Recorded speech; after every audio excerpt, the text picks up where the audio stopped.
Yeah, g'day folks, Davey B. A lot of commotion going on in the chase, don't you think? A lot of stuff from left field too.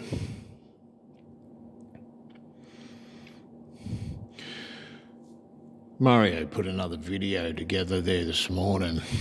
Cracking video. He takes you through his word synonyms.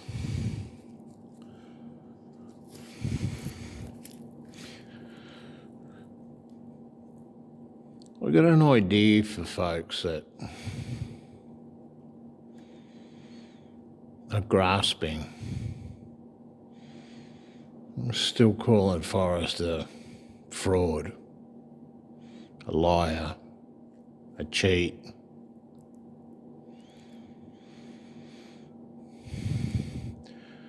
I 100% believe, along with Mario, that you people are going to get whoops in one way or another.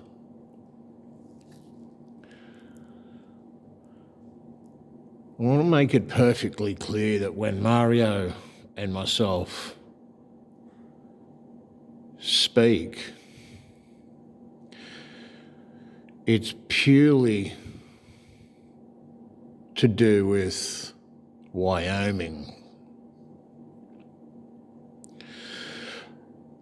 As far as adjudicating other people's souls, we can't do that. As far as acknowledging other people's souls, we can't do that.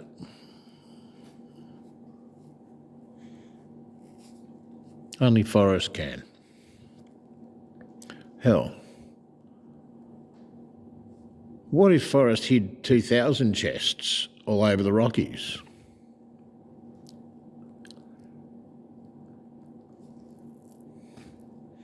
And that simple fact alone is causing chaos and confusion and drama, a chaotic chain of events. I mean, that's quite possible. We don't know. One thing Mario pointed out this morning was Forrest was very, very selective on his words. And I've said it before, and I will stick to it. What Forrest spoke,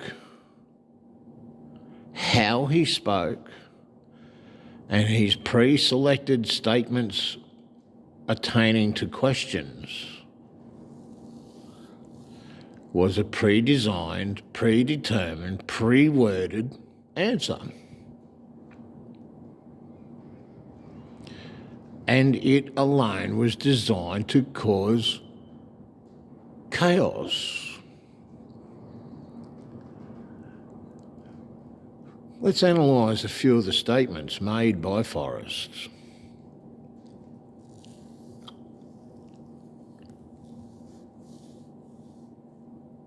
I don't know. Let's take the one we agreed to say it was in Wyoming. Does that mean a verbiage agreement was met? Or does it simply mean that the finder said he found it in Wyoming and Forrest agreed he hid it in Wyoming, therefore it's an agreement? We agreed to say it was in Wyoming. Construed, twist, any way you like.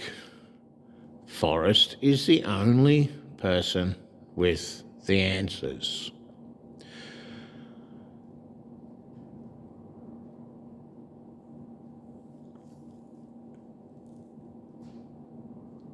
That we can be 100% assured of.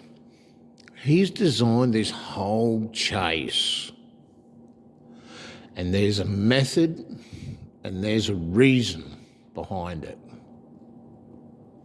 And I've said it before and I'll say it again. It's not over there under that tree. Take that however you wished to take it.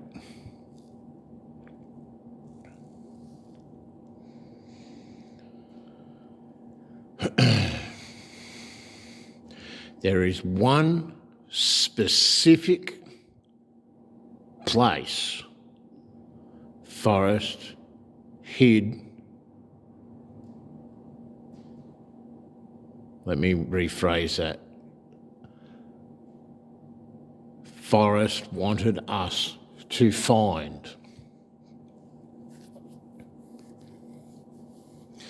At the other end of Mario's video this morning, and I think that video was titled, what was the most important thing Forrest said? Do you want me to put an X on the map?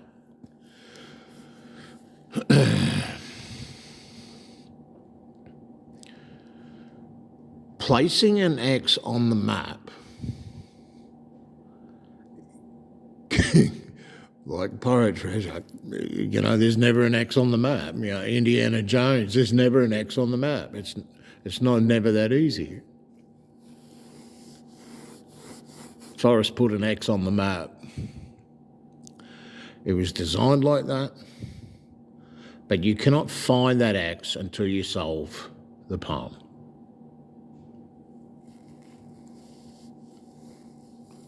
That's a fact. Understanding things Forrest done can only come from solving the poem.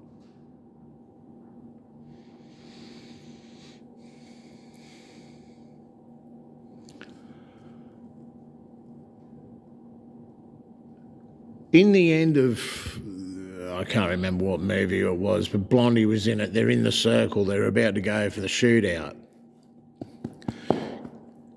And Blondie already knew that he'd taken the bullets out of, what was his name, McLeaf's gun. I can't remember who the actors are. Out of, I can't remember, the little guy, I can't remember his name. And he only had to shoot at McLeaf. So he only had one person to shoot down, whilst Blondie and the other guy were a team.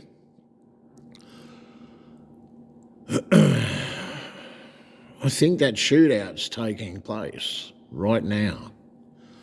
Look at the Goonies. The kids all went on the adventure. They went underground chasing the pirate treasure. And they came to the centre of town underground and they were at the wishing well. They found all the coins on the ground. Oh, look, Pirate Willie's treasure. No, it wasn't. It was the town's wishing well. I think the analogy behind that is Jack's treasure. And then the young guy said, let's keep going. We've come this far. There's more to find. And that's the verse in the poem. So why is it that I must go and leave my trove for all to seek?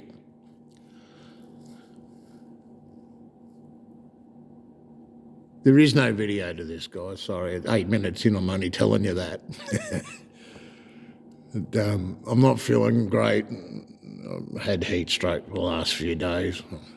Anyway, carrying on, moving forward. So there's a lot of things taking place here.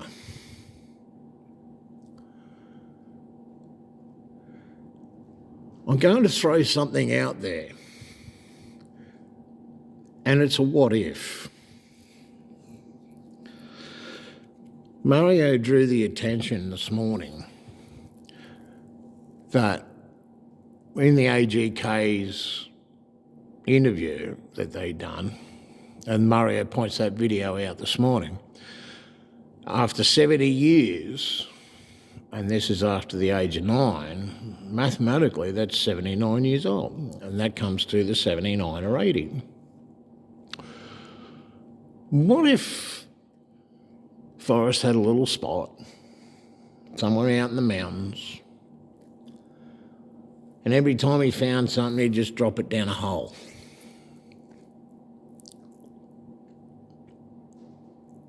Not any hole. The same hole. So after 80 years, there's an abundance of stuff. Would you call that a trove? I certainly would. So in the Moby Dickens interview, November 3, 2013, within a couple of minutes of coming into the room, Forrest says, "Oh, I thought I always deserved a throne," and sat down in the chair. I said this in my first video, my very first video. That chair's got all the information on it you need, as far as I'm concerned. But then he goes on to say, and questions the audience, does anyone here know about my secret treasure? And no one put their hand up. And Forrest said, good.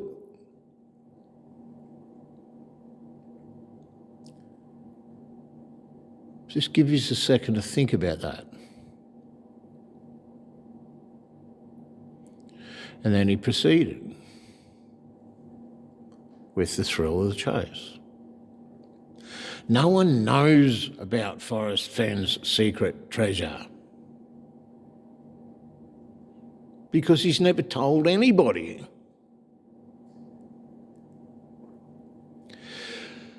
So at this stage of the game, finding his secret trove is what he wants you to do.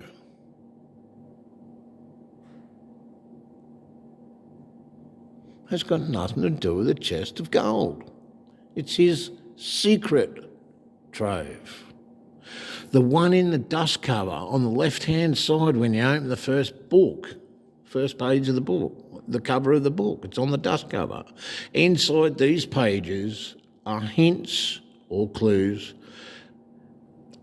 I can't remember, I'm paraphrasing, leading you to my secret treasure, however it's written. I've never had the book.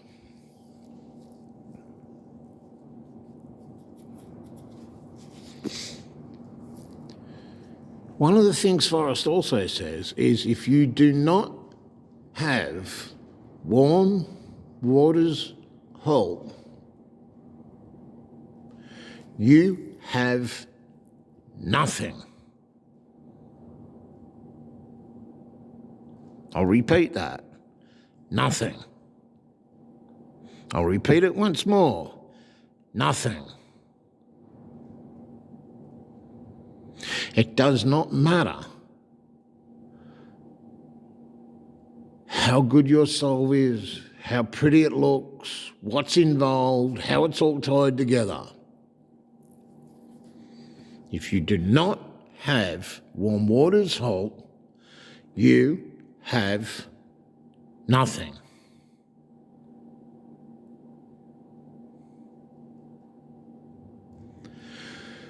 So where does this leave us?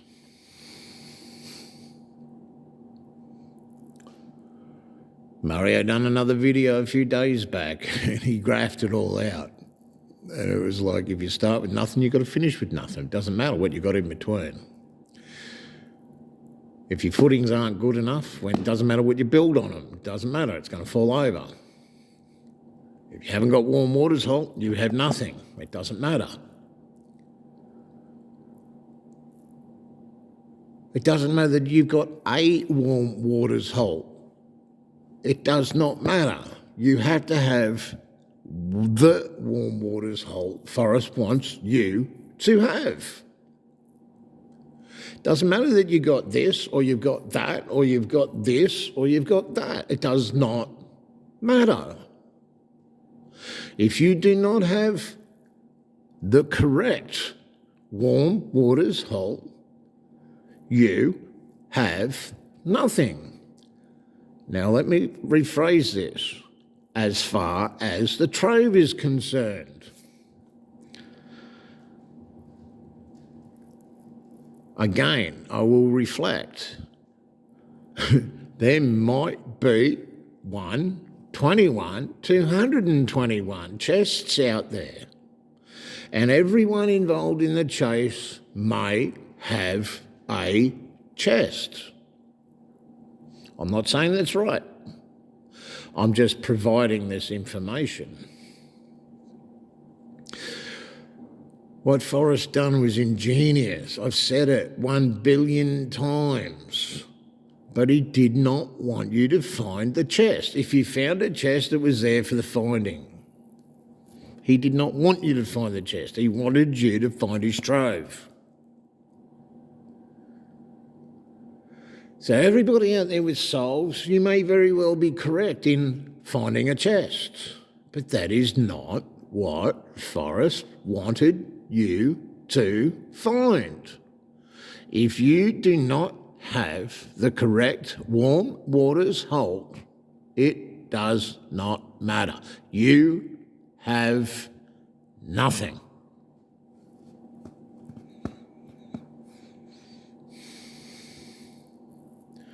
The thrill of the chase has been awesome. And let me reiterate, we don't know that we're correct, but we're sticking to the poem. We're sticking to the information provided by the person that wrote the poem. We're sticking to the information that support facts in the poem. We're sticking to the information of what has taken place and how we understand Forrest has done this. And it is amazing. Dazzle your brilliance, dazzle your brightness. You found a chest over here, sweet, groovy. It's not what Forrest wanted you to find. It was there for the finding, awesome. That's the way you read the poem. If you've done that, you found a chest and you were awarded that chest, bravo, hats off to you, well done. But that is not what Forrest wanted you to find. Says it in the poem. So why is it that I must go and leave my trove for all to seek? So let's assume that the chest was found. A chest was found. Everyone stops looking.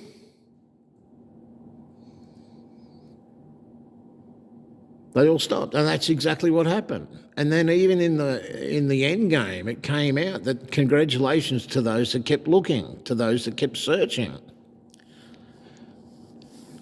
Why did that come out? Do you think it might be because, so why is it that I must go and leave my trove for all to seek took place?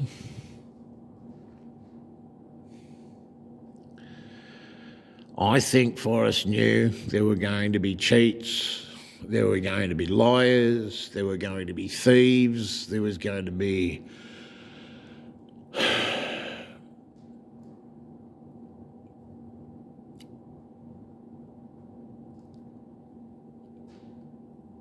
people with bad ethics involved. Now, if those ethics are narrated, great. But if those ethics are from people that's the way they acted, I think there's going to be a lot of shit hit fan coming up real soon if it's not narrated that way. If these people have acted harshly against Forrest's trust, I think you're in big trouble.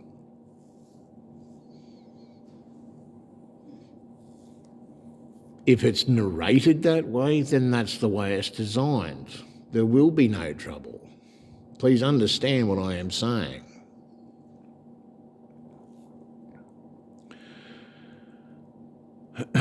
As far as all the stones and gems and rubies and emeralds and, all the in the box,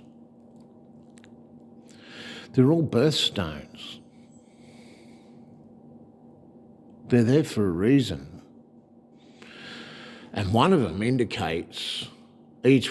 indicate a month of the year. So there's 12 birthstones in there. Right? The ring represents love, peace, and knowledge. The dragon bracelet represents vision. It represents wealth. And if you wear it the wrong hand, it's giving it away. If you wear it the correct way, it's bringing wealth in. There's lots to this. It's not in a box over there under the tree.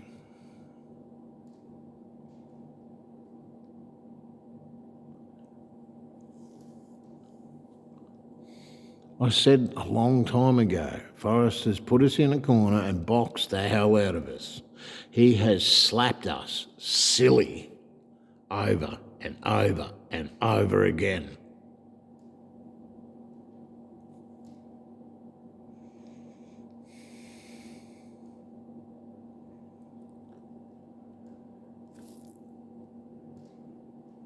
This chase, again, I said it a long time ago, is and will be the biggest modern day treasure hunt in history. I still stand to that. And everybody thought it was a box over there under the tree. But that's the way it was designed. That's the way it was made.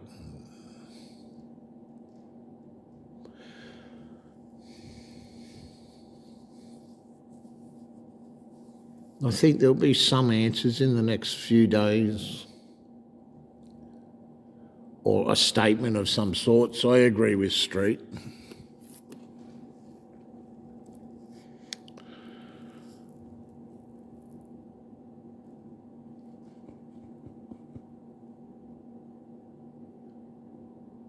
I think if you entered the chase with the idea of reading the poem and going, I know where that is, whilst he wanted you out in the mountains having a look in the adventure and bits and pieces, if you went out and strapped your boots on, went looking and said, oh, it's down there by, example, 9 Mile Hole. Other than a great holiday, you had nothing. He told us, do not go anywhere until you know where you're going. He said, if you do not have Warm Waters Halt, you have nothing. He told us, he talked to us, he spoke to us. Don't go where a 79 or 80-year-old man would not go. He kept giving us warnings. His emphasis was on safety. Everything Forrest done in one way or one manner of another was to feed us information. And the illusion of a box filled with gold, it's a great concept, but that was the lure to attract people to it. And if you remember, Forrest Fenn's statement was, I started my business and I started with a full-page colour ad. This chase that's been going for the amount of time it's been going is the publicity. It is the full-page colour ad for what he's got coming.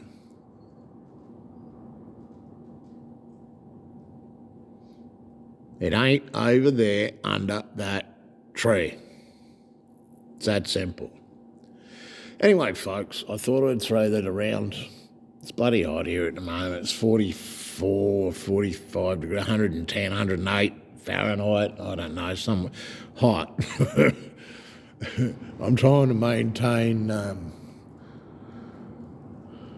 little movement. I'm trying to stay cool. It's not easy. There's not many places to run and hide. But anyway, I apologise for not coming on the shows. Street, sorry, buddy. I just wasn't feeling great, man. And, it was bloody heat stroke. I woke up at 2 this morning and heaving everything out. It was like, and I know for a fact that's heat stroke. That's your body cooking, getting rid of everything. Then you got to replace that with a hydrolyte. So I'm into that. I drink get 5, 6, 7 litres of water a day. I take water to bed with me at night. And, it's not a matter of not getting enough water, it's the hydrolytes as well. And obviously you've got to eat too, you know, like I'm drained in energy, etc. But anyway, thought I'd throw that out there, folks. Hope that's... watch Mario's videos, guys. That one today with the X on the mat. It's rock solid. It's rock solid. All right, folks. Davey B. Out.